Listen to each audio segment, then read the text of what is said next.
Okay, this is Dr. Chrissy at Fox Integrated Healthcare. I am here with Jan.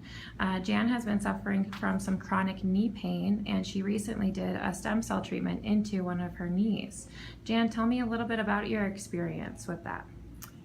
It was good. It was painless, and I could see improvement within a week or two.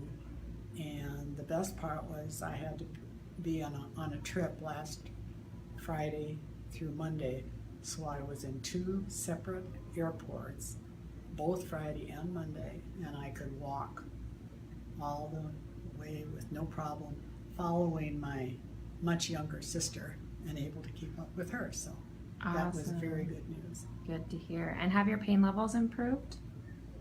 Yeah, there was no pain in my knees whatsoever.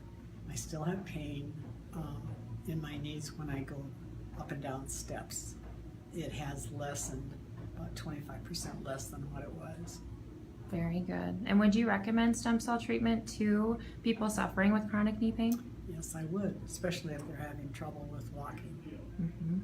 All right. Thank you so much, Jan. Thank you.